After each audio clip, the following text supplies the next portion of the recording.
Hi, everyone, and welcome to the Linden Oaks Parent Series. I'm Kelly Fisher, and today's webinar is Constantly Connected in a Disconnected World, Social Media's Impact on Your Teen's Mental Health. If you have any questions at any point throughout the presentation, select the chat icon in the gray toolbar and ask your question. Our speaker will answer your question during the question and answer session today. And after the presentation, we will have a short evaluation on our speaker, and the evaluation will be open in the polling section on the right-hand side of your screen. As a reminder, the poll is open for 5 minutes, and after the 5 minutes, the poll will automatically close. If you are interested in attending our upcoming webinar, the next webinar is March 15th. And the topic is Ball of Emotions, How to Regulate Emotions in an Emotional World. The speakers are Andrea Fisher and Kayla Heiler. So please join me today in virtually welcoming our speaker, Jessica Butts. Thank you for being with us today, Jessica. All right, thank you. Hey, everyone. All right, I am Jessica. I have been at Linden Oaks Adolescent Outpatient Center for about 7.5 years, and I work primarily with the middle schoolers. So those tend to be 11, 12, and 13-year-olds. Previously, I've worked in traditional outpatient therapy and community mental health, and then also foster care. I have 10-year-old girl-boy twins. They'll actually be 11 in a couple weeks, and a 4-month-old puppy. His name is Bear, as you can see on the picture. He just barely passed puppy class last night. He knows how to behave at class, but not at home. So he's probably eating my couch right now. So we are going to go into adolescence then versus now. I like this little cartoon. I saw it kind of, it's funny. Hopefully it's not entirely true, but it does kind of show a little bit about what, adolescence and playtime can be now with the addition of social media and cell phones. But first, we're going to think back to when we were in high school. So maybe it was 80s, 90s, early 2000s. But when we had a bad day at school, maybe we had an argument with a friend or someone we were dating broke up with us. When we got home, we were able to disconnect the landline. We could disconnect that so we didn't have to talk to anyone. We could watch, our Saved by the Bell or Fresh Prince reruns, do our homework, have dinner, and go to bed. The next day, we might have gotten a question or two about whatever happened the day before, but generally it blew over pretty quickly. Now being a teen, if you have a bad day at school, like an argument with a friend, or you get upset, you start crying, it's possible that peers or even your friends may start taking a video of the argument. They may put it out there on social media, tagging you. So when you get home, you're not, it's not the end of the bad day. You're getting all sorts of messages and comments related to the argument. They might, argue over social media about whatever your argument was. But you're going to constantly get like these alerts, these messages, these posts about whatever your bad day was. So, definitely your anxiety is going to rise. And with the stuff being on social media, it's just going to kind of keep on happening over and over again. So back when we were teens and we were able to kind of end that bad day and get a break from it at home, when you're a teen now, it can just continue over and over and over again, so you don't really get a break from it. This is typically how I describe the difference between growing up today versus in the late 80s, early 90s. When most of us were teens, a bad day pretty much stayed a bad day and didn't really carry over into the next few days or weeks. With everyone having access to social media now, though, a camera and video, bad days can really spread to entire schools or communities in a really short amount of time, even minutes. And then when you consider the brain development of teens, the desire for peer approval, and their overall maturity level, most teens struggle to navigate the additional stress and pressures of social media.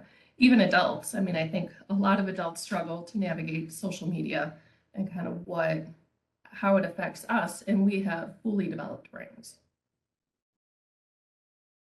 Okay, so first of all, social media does have some benefits to it. It can definitely be beneficial for people who have limited interactions with other people. It can be helpful for people that maybe have a mental illness, maybe have a sexual or gender orientation that's different than others that live in their community, or if they live in a rural area, they're not going to have as much of, peers or people that they could really talk to. So social media can really fill that void. Social media can facilitate the creation of a peer social network by linking people with common interests, situations, areas, even diagnoses if they have mental health issues. And it can really help to increase social interactions with others. So that can help decrease loneliness, help people feel a sense of like belonging. They can gain support from others. And people on social media, they may be able to share, good resources and encourage others to get more support if that's what they need. The use of interactive peer-to-peer social media can improve social functioning and even encourage others to seek out treatment or additional support. And then it can also help them kind of protect their privacy if they are communicating with others over social media, because they can decide what they want to share with others. There is a risk of misinformation being shared on social media, and we will definitely talk about that in a minute. Interactions over social media may be easier for some individuals to navigate. Communicating over social media can take out the need to really use nonverbal cues, and it can give people some time to respond to questions or answers, whereas in person, face-to-face interactions, they have to think of something right off the bat about how they're going to respond. So social media can help them take a little bit of time to come up with their response. Sarcasm can really be difficult, though, to pick up over text or any kind of social media. So there are definitely opportunities to kind of like miss the message that people are trying to send.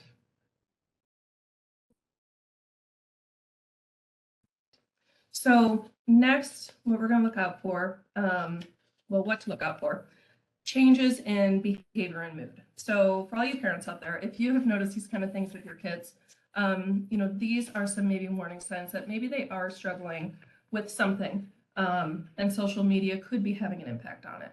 So first off, any changes in behavior or mood. Excessive screen time or social media use can lead to a variety of concerns.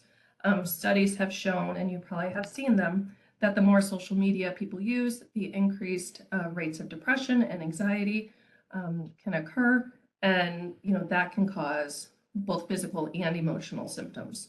So those changes in behavior and mood, you're going to look for increased agitation, restlessness, distractibility, decreased empathy towards others, impaired communication and social skills, and then if they suddenly change the style of dress, that could indicate that maybe there's a body image issue, or maybe just a sudden change in peer or friend group, which could, be impacted by their social media use.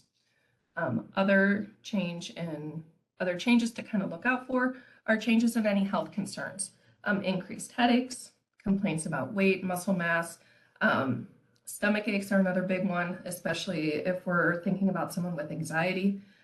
Any of those, physical symptoms that you hear about with depression and anxiety can really pop up. So those are going to be things you're going to want to keep an eye out for. And then sleepiness, poor sleep, or refusing to attend school. A lot of the social media stuff, it's going to bleed out into the schools. Whatever happens on social media is probably going to be talked about in school the next day. I've heard of a lot of schools, especially middle schools, have Snapchat groups for entire grades or whatever block, whatever they kind of call the track of students that they have in a certain grade.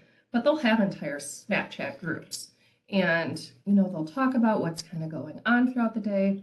It's an easy place for bullying to happen, for people to be targeted, and to be kind of talked about over and over again. So rumors can start over there and then spread to others. There's been lots of situations where, adolescents or teens have taken videos of someone and then put it, videos of someone at school and then put it out on social media later on in the day. So that could be really stressful and really, troublesome for a lot of people. And we've actually heard of people videoing someone having a mental health crisis at school and then spreading it on social media. So that's not only stressful for the person who's having the crisis, but also the other people that are watching the video and seeing that. It's really stressful, and it's really difficult to kind of understand, what is happening in a mental health crisis.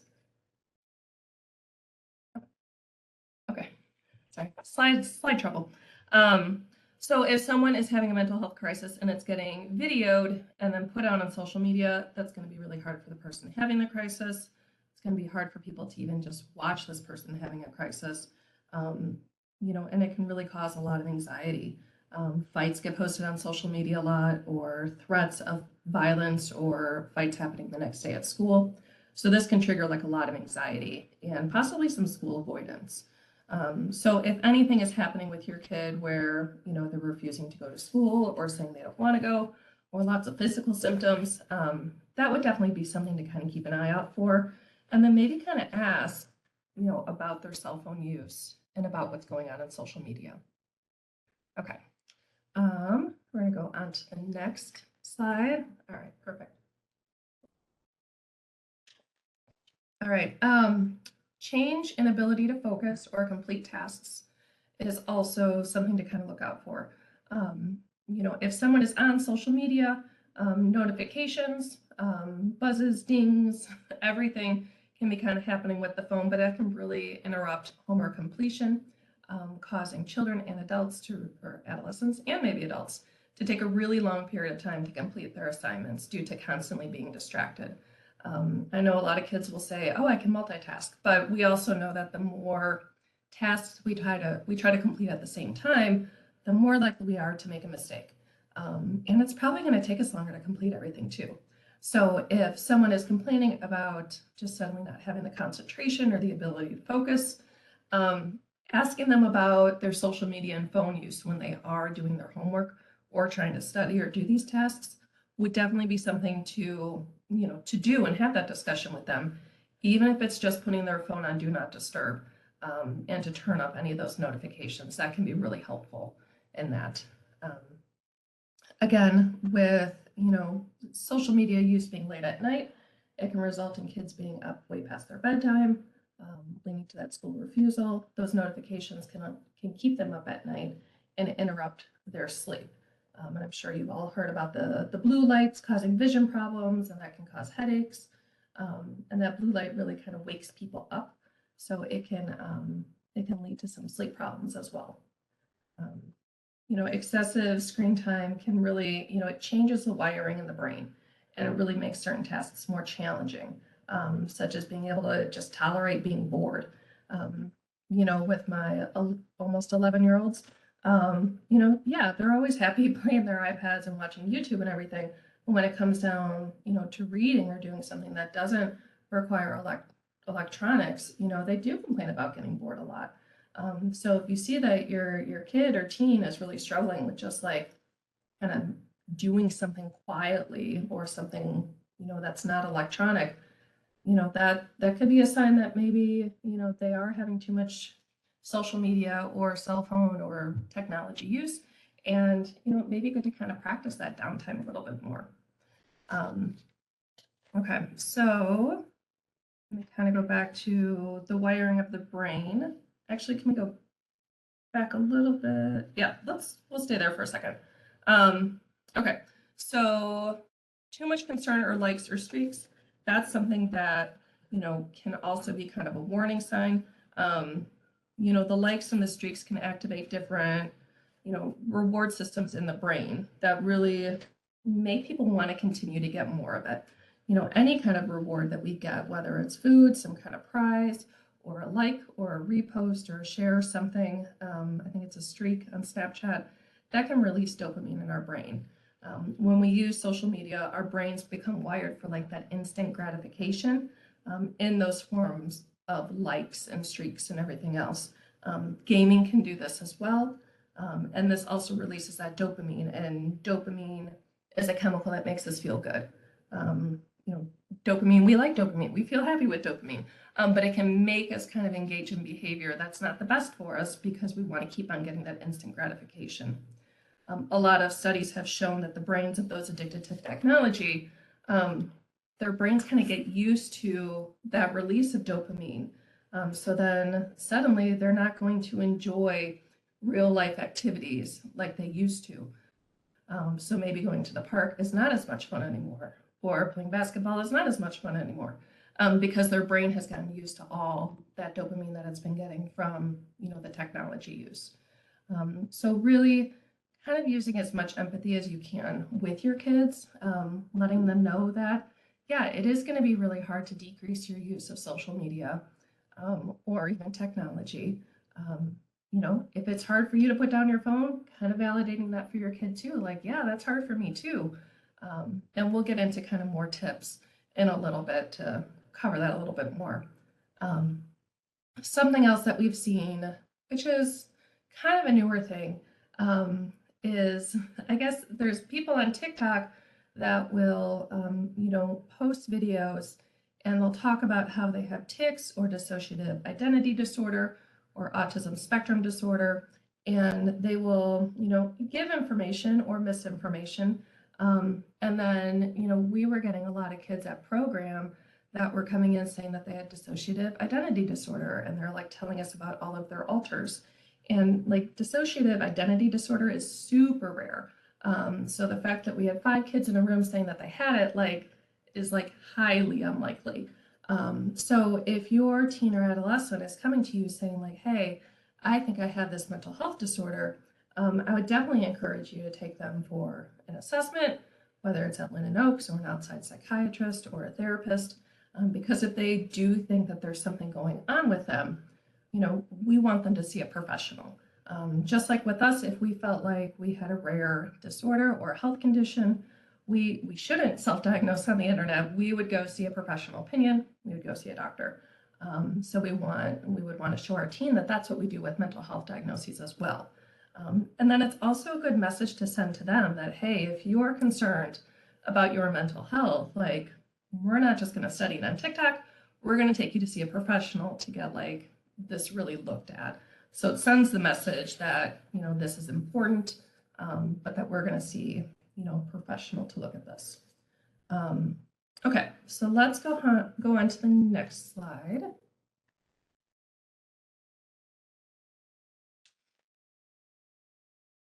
Okay, so with social media and depression, there's been lots of studies done on this, but several studies have shown that there's a correlation, not a causation, between social media and depression. So this means that social media alone doesn't cause depression, but that we see them kind of side by side. So if someone does have depression, it's likely that there is some social media impact and vice versa, but social media does not cause it. There's going to be a lot of reasons for that.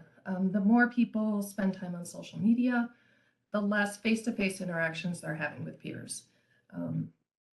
They're seeing people less, they're getting together with people less. The decreased face-to-face interactions, can really lead to a lot of loneliness, and feeling like a loss of connection with others, which can really contribute to depressive symptoms.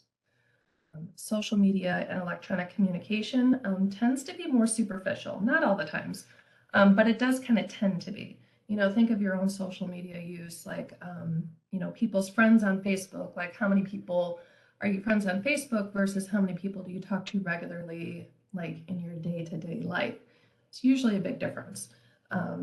So if you kind of use that as an example, our relationships with those online probably isn't going to be as deep and as intimate as the ones we have in person. And teens can definitely feel that. So that can cause some depressive symptoms as well. Social media and electronic communication, it can lead to some fear of missing out. I think a lot of us can probably relate to this around spring break time when it seems like everyone is in Florida or on a beach or somewhere. If we're on social media and we're constantly seeing these images of people, on vacation, having a great time, hanging out with friends, looking fabulous, that can be really hard, and people really can get this sense of they're missing out on something really great. Adolescents are definitely going to feel that even more. Us as adults, usually we could say, okay, not everyone is in Florida over spring break, or not everyone's on the beach, because I know, these families aren't there. But for teens, that's really hard for them to do. They have a really difficult time kind of seeing it in that way. When I talk to adolescents and teens, I really tell them that social media kind of shows the highlights of our days and our lives. It shows the best moments, the most flattering pictures, not the day-to-day kind of messy stuff or the less than perfect moments or the days that we don't look, our best. We don't tend to put the flattering pictures or the rough days out on social media. So you're really only seeing a small glimpse of someone's life. And if you're constantly kind of looking at that, it can really make you feel like there's something kind of wrong with you or your life or like your situation.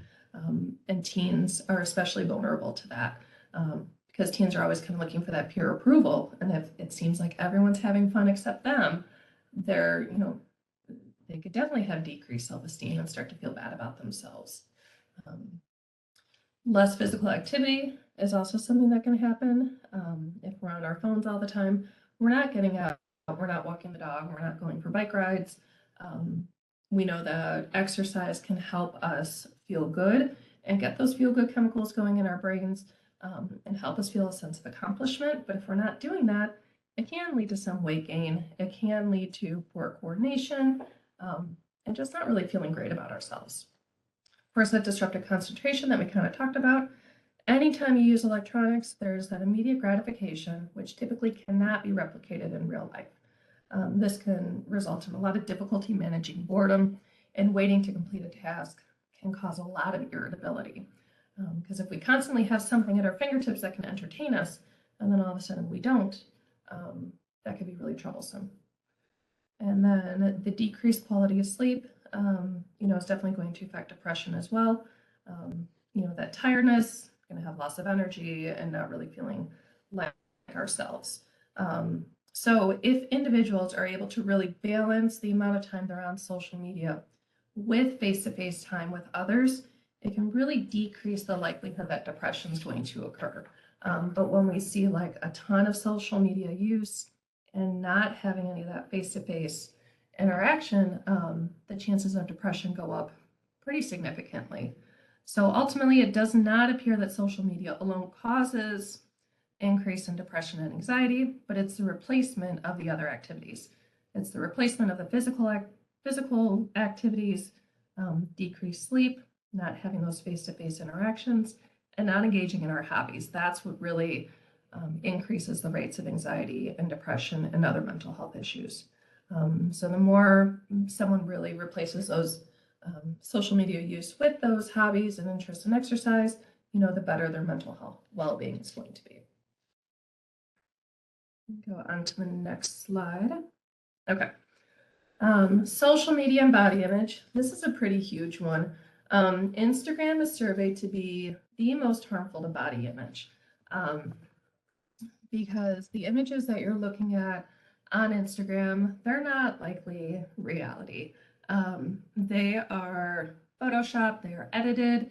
I think there's even videos that show or photos that show how posing can really change the way someone looks. So what you're seeing on Instagram is not reality. It's just a lot of really specific posing and probably shading and photoshopping and filters. So be cautious of Instagram for sure. It can really lead to teens and probably adults to really compare themselves to others. Again, going back to, social media and depression, having more time on social media, you're going to be less physically active. That can also lead to some body image issues as well.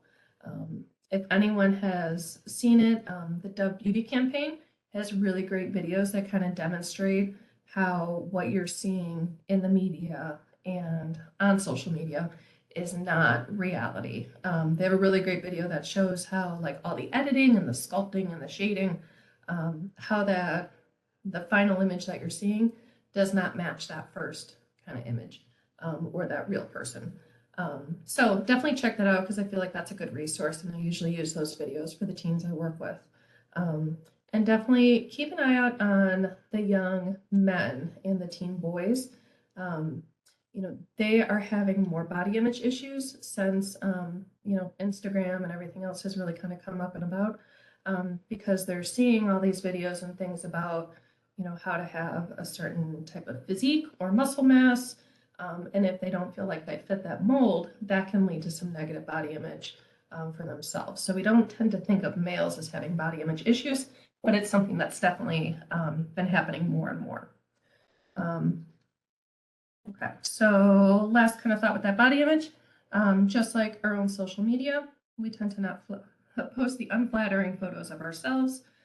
Others are the same way. So teens, if they're constantly seeing these flattering photos of their peers, seeming to have a great time and looking wonderful, they're probably going to start to feel, a little less than great about themselves. Go on to the next slide. All right, social media and impulse control. Habitual social media checking. So like always going into your social media and looking at, what's going on. It can really lead to brain changes.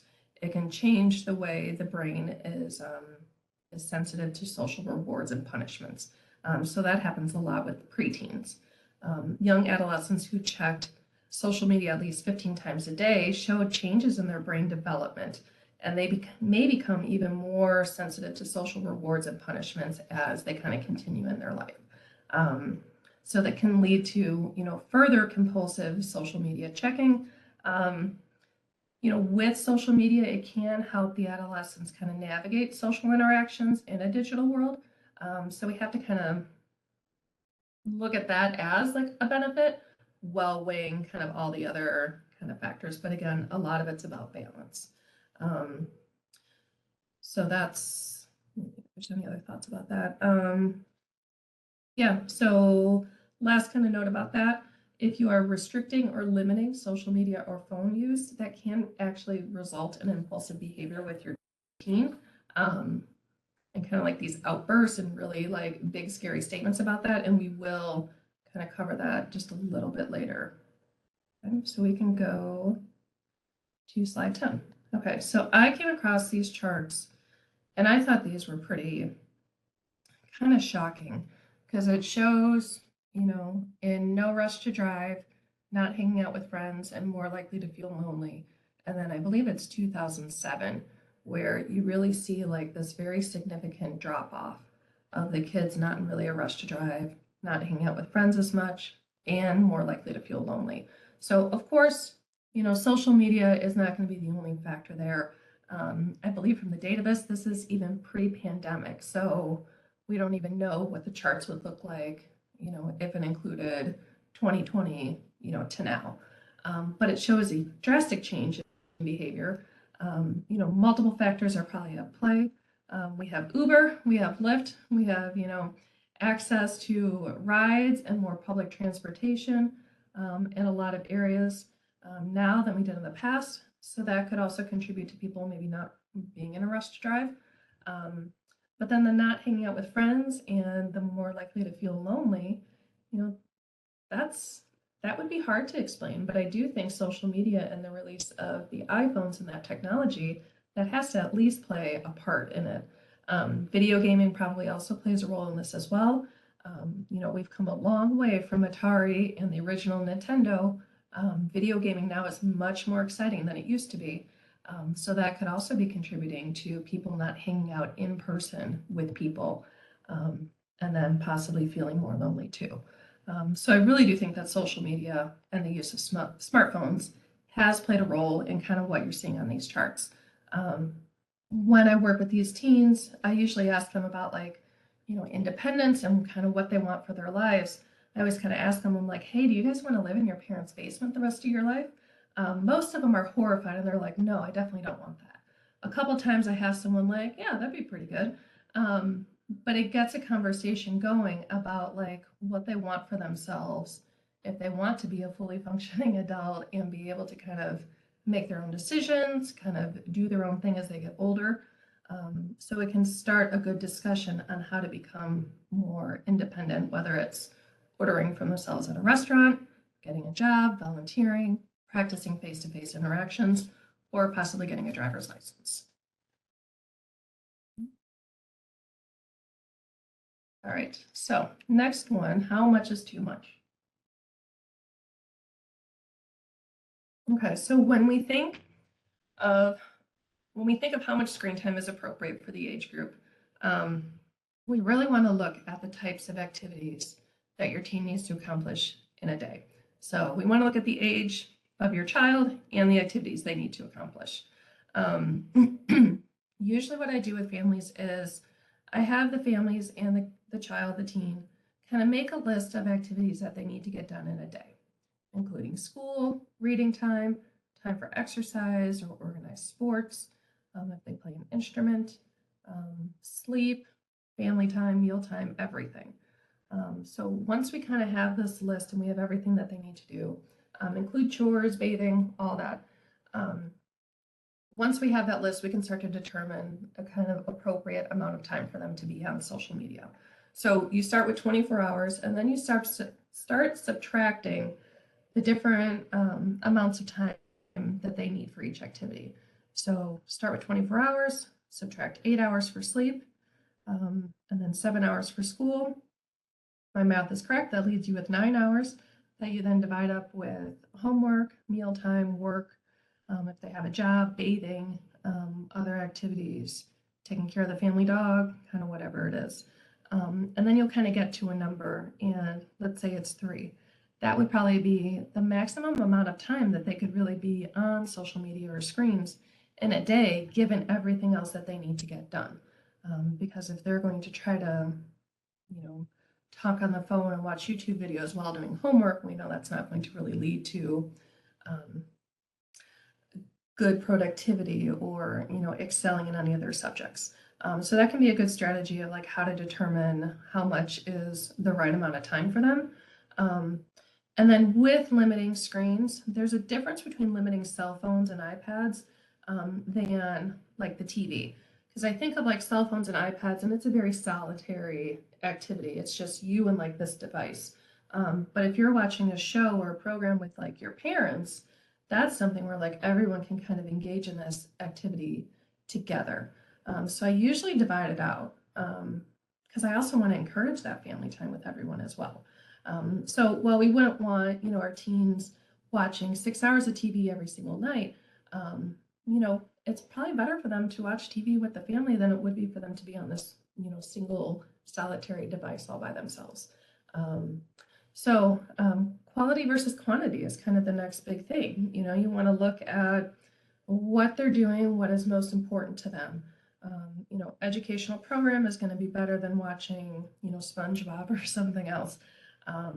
Video chatting can be a really good way of keeping in touch with people that live out of town, whereas debating with strangers on social media is not really a good use of our teens' energy or our own energy. And then video games, any games involving strategy and teamwork can be more beneficial than ones that are simply like violence or like shooting people. Most children and adolescents and teens, they're going to choose screens over other activities. So as parents, we really need to kind of like encourage and force them to kind of get off these devices if you need to. I'll randomly kind of call out on the weekends, like, okay, everyone's off their screens, go do something else. And I'll start reading like an actual, book, and then other people are kind of doing that or playing with the dog. But it's not going to happen on its own. We have to kind of make it happen a lot of the times. So we definitely want to encourage, balancing social media with in-person activities and interactions, and then slowly increase the electronic use as appropriate for the age and the development of your child. The longer you wait before, giving them different devices or social media, the better it is. It's really hard to do that. But we do know that it's more beneficial to wait till they're older. There's more time for the brain to develop and more time for like the maturity to happen. But it can definitely be, healthier for the kids. And the lower the rate of like tech addiction by waiting a little bit longer until they're a little bit older. So as much as possible, slowly increase those privileges with cell phones and use of social media, even adding, one site at a time or one device at a time. So then you can also watch what maybe having an impact on your child. So then you can kind of pull that back and kind of do like this back and forth thing until you find kind of the right amount and right level for them at that time. And you as their parent, like you guys can probably see it. And follow your gut. If you're seeing it, you're probably right. So discuss it with them, be open with them. Definitely be open to finding a therapist if needed to help guide you and your adolescent and how to like manage this stuff. Especially if your adolescent makes statements about their safety and well-being, if they can't have access to their phone or social media. I'll see this a lot. I'll work with teens who say that, they can be safe from suicidal thoughts if they're on their phone all night. But if we take away their phone, then they may even threaten that they're going to hurt themselves. But we can't just let them be on social media or their phone all night. That's not a safety plan. That's either, distraction or avoidance or manipulation. So if your teen is making statements like that, that's, respond calmly because that's a very scary situation. But definitely ask for help, go get an assessment, talk to a therapist. If it's an emergency, call 911. I would much rather everyone kind of err on the side of caution. But we want to show our teens that if you're going to make really strong statements like that, there's going to be a strong response because your safety, your life is not something that we're going to gamble with. So if they are making like these really bold, strong, scary statements, that's something to definitely kind of get hope for to help you navigate, because that's a lot to navigate. Okay, so we can go on to the next slide. Now we're going to get into tips of how to help your teen detach from the screen. Okay, so as much as possible, we are going to try to move screen activities to real life, tangible activities. So, for example, if your teen likes playing chess online, get an actual chessboard. Play chess, like the actual board and the pieces and everything, the tangible stuff. If they like doing puzzles, get an actual puzzle. They like to color online, go to the art store and get some art stuff. Go to the library, they have tons of stuff that you can borrow there. It's a lot more than books, the library is. So you can find tons of stuff to actually physically do. So try to incorporate that as much as possible. Schedule family time. Play some board games, go for a bike ride, a hike, watch movies. Research has shown that the stronger a child's bond is with their family, the better they are at regulating their emotions. They do better academically and have higher self-esteem. Teens with healthy bonds with their parents tend to have lower rates of depression, substance abuse, and behavioral problems. So increasing the time spent with your teen and family as a whole can really help to strengthen that bond. And hopefully they'll kind of enjoy it a little bit, but it can help kind of reinforce getting off the screens a little bit more. Schedule outside time for your teen and your family to get everyone to be a little bit more active. Pile everyone in the car and go, to, one of the parks and go for a walk or go take the dog to the dog park, something like that, just to get everyone kind of out and moving a little bit more. Reduce screen time as a family. This is a big one that I really stress to families. Just like if we were wanting our kids to eat healthier, it's better to do it as a family as a whole instead of targeting specific people. So with screen time, it's really best to kind of treat it the same way. Say that, I want the entire family to kind of work on getting off screens more. So it's not just going to be you kids, it's going to be, myself, your mother, and your father. We're all going to do it together. So kind of taking the family approach, you might get a little bit more buy-in with that. And as much as you can, try to schedule a regular family meal. I know dinner time can be really hard to do that, especially if people are in lots of activities. If it needs to be breakfast, do that. But having some kind of screen-free meal and just making mealtime a time when devices aren't allowed at the table, it can really help facilitate those face-to-face conversations and communication. And then asking very specific, like not super specific, but specific questions about someone's day, asking like the broader questions of, oh, how was your day? You probably always get a grumble and a fine. but asking like, hey, what were you doing in science class today? Or what are you guys doing in PE? Those more specific questions can help you get maybe a little bit more information. And then as much as possible, just encourage your team to get together with people in person. Because again, that can help with getting off the screens and maybe having a little bit of fun in the meantime. Okay, we can go on to the next slide. Okay, more tips. Be mindful of how your screen time affects you and your teen. If you notice that your teen is more aggressive after playing a certain video game, monitor that use, consider decreasing that use, or taking a break from it. If going on a social media platform, if you can tell that your teen really struggles after, maybe that's a good, discussion to have with them about like, hey, maybe we need to decrease this use, or try to take a step away from it. Definitely try to reduce the number of screens or devices in the bedroom. That's especially true for children and adolescents, because again, all those notifications can really interrupt sleep.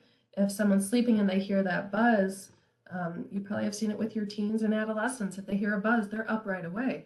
That means they're not getting that deep enough sleep, that REM sleep, that's really going to be more restful for them. But it can really interrupt their sleep. So try to get those out of the bedrooms as much as possible. I've had a lot of kids tell me that they need to have their phone in their room with them because they listen to music or they use it as an alarm clock. But you can definitely get creative in that area. I once had a young adolescent go to Goodwill, and he bought an old Discman and used that to listen to music, because he said that even if he lost his phone, like from his mom took it away, or he could still always listen to music on that Discman. But a lot of times now with phones, it's our camera, it's the way we listen to music, it's our alarm clock. So if we can try to get creative and kind of break that apart a little bit, have another way of listening to music, so then they're not super dependent or as dependent on the phone, that can help.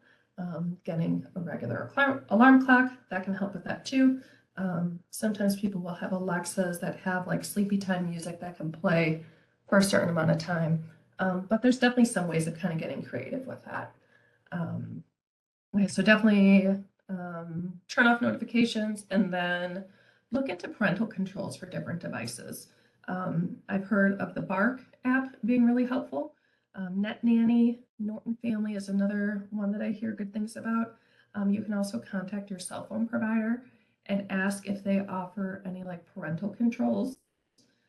Some devices allow you to disable the internet browser or the app store, so then your child can't add any apps without you knowing about it. And then another thing you can look at is if you can turn the Wi-Fi off for certain devices at certain times. I know that's what we use in our home. We can go on our phone and we can select which devices are going to lose their Wi-Fi. So then, the Chromebooks or the school devices can't be used late at night because the Wi-Fi is just off. And that can help with, that monitoring and the limits being set. And then it also helps you not get into these situations where you're physically trying to get the device. Because if you're having to remove the device from the teen, that can lead to some escalation in behavior.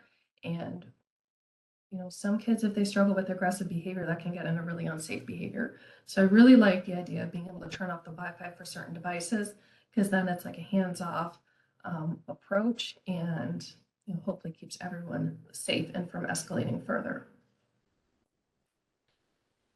All right. Oh, and the last one is model health use, social media use yourself. Social media is hard for everyone, adults and kids. We know this. Our kids are always watching us.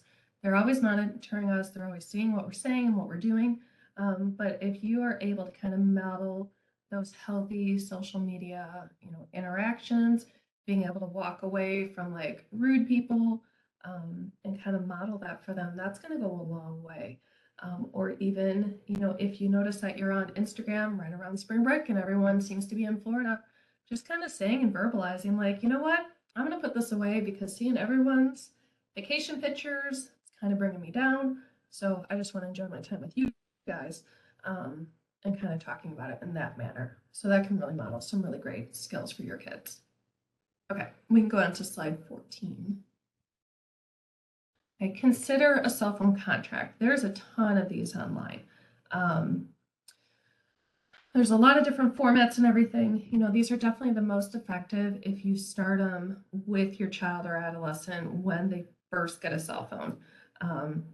You know, you can definitely still implement one with an adolescent or a teen now and just be honest with them like, hey, I wish I had done this before. I want to do it now. Kind of talk through it, you know, especially if you're paying for the phone, it's really your property and you're allowing them to use it. A lot of times I'll tell kids that, you know, a cell phone is a want, not a need. They definitely argue that with me quite a bit, but I, you know, talk it through with them like we don't need it to survive. You know, decades of generations of people have grown up without cell phones, and you know we have made it. They can too. So we really talk through the want versus the need. But possibly a cell phone contract or coming up with your own kind of agreement for it. I think it's really good for parents to know the passwords of your kids and the different devices. Um, Having the understanding that, you know, if you are paying for it, you have full access to it. And if you need to look at something, then you can. I encourage parents, if they are going to do that, to sit with their teen to look through it. So then they kind of know what you're looking at. And if you have questions, you can kind of ask right there. It's probably better to do that when they're definitely younger. And then as you see them getting, you know, being responsible and showing appropriate behavior and social media kind of like etiquette, then you can always kind of back off of that. But we definitely want to kind of watch that when they first start getting the different apps or devices or anything to see if they could use it responsibly. All right, we can go on to the next slide. Okay, key points to remember, validate. So validate your teen, let them know that reducing social media use is going to be challenging, that they probably are going to feel kind of left out, that it is going to be stressful to be, you know, in person with people. You know, the more they think that you kind of understand how they're feeling, hopefully the more willing they are to kind of have the conversation with you and maybe work towards this. You know, moderation is really key. If we can balance out the in-person communication and interactions with social media use, we know that's the healthiest. Encourage clubs, activities, and sports. One thing I'll do with families is if their child's not really involved in anything and they want them to be, I'll have them get like a book of activities from the park district and say like, you know, give it to the child and say, pick an activity, you can do whatever. But we need you to pick some activities so then you can still, you know, have these other privileges that you have. And if you can't pick an activity, that's fine. We'll pick one for you because we feel like it's that important for you to do some kind of outside school activity. Usually it does work in the kids picking out something that they enjoy, but it can help encourage their clubs and interests and their activities and everything. Again, kind of model the healthy use of social media and the balance of activities. You know, definitely stay strong. You know, as parents, we're dealing with our own stuff, our own stressors and everything. But if we're spending time with our kids, we really want to show them that we value our time with them and that when we're with them, we are fully focused on them. So, you know, as stressful as it is to, you know, be engaged all the time, being able to show that you value that time with them and being able to put your own phone down, you know, that can be, you know, that can be huge for them because they're going to see that. So stay strong as parents, know that you're doing the right thing. And then let's go on to the next page. Okay, some resources. You know, definitely call ARC if there are concerns about safety and risk. You know, we can get free assessments. You know, with Linden Oaks, we have day treatment programs to address depression, anxiety, suicidal thoughts, impulsive behavior. And we see ages 11 through 18 as long as they're still in high school. Okay. On to the next page. Okay, these are the resources. There's some really good books that I kind of have looked at. The Deviced one by Doreen. This one's really good. It talks a lot about like how to help people balance not being on social media, and it talks a lot about the benefits of being bored and how good that is for everyone. So that's a really good one. Wired Child, that's a good one that I've kind of read, that I've been reading. And then Glow Kids. I have not read this one, but it looks wonderful, and it came highly rated on Amazon. So those are some resources for everyone. And then we can go on to the next page. Anxiety aware, depression aware, and addiction aware. More than 40 million adults in the US are affected by anxiety disorders. Depression interferes with daily life, but the condition is treatable, and alcohol and drugs can take over your life, ruin relationships, and damage your health. So you can take a picture of that above little thingy, and they will link you to more resources. Okay. And then again, Linden Oaks, we have different sites in Naperville, Plainfield, Hinsdale, St. Charles, and Mokina, and Arlington Heights.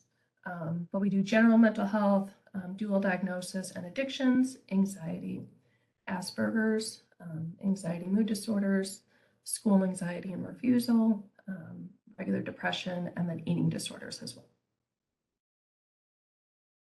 Okay. So mental health conditions are highly treatable. You can always call our 24/7 helpline or complete an online behavioral health form. Definitely reach out if you are feeling like you need some assistance and support in addressing any kind of issues that are coming up with your teen. So our phone number is there to get a hold of the assessment center. And then thank you. So Chris, we're going to open it up for questions. So Kelly and Christine, if you guys have any, well, if anyone has any questions, you could type it in the chat, and Kelly and Christine will kind of read that out to us. Yeah, thank you so much, Jessica. So while we're waiting for the questions to come in, I just want to thank everyone for logging in today. You are also welcome to email Linden Oaks Marketing at eehealth.org if you have specific questions, concerns that need followed up. So we're also going to start the poll while we wait for the questions. So we'll open that in the polling section of your WebEx. It's on the right-hand side of the screen. So please complete this evaluation on the presentation today so Jessica can get your thoughts on the presentation for future. The poll will take about 5 minutes or just a couple minutes, but it'll be open for 5 minutes. So thank you again, Jessica. Does anybody have any questions right now? All right, well, it doesn't look like we have any questions. If after the call you think of any that pop up, please email Linden Oaks Marketing at eehealth.org and we can follow up with you with those. All right, everyone, this concludes the webinar. Have a great evening, and thank you, Jessica. Thank you.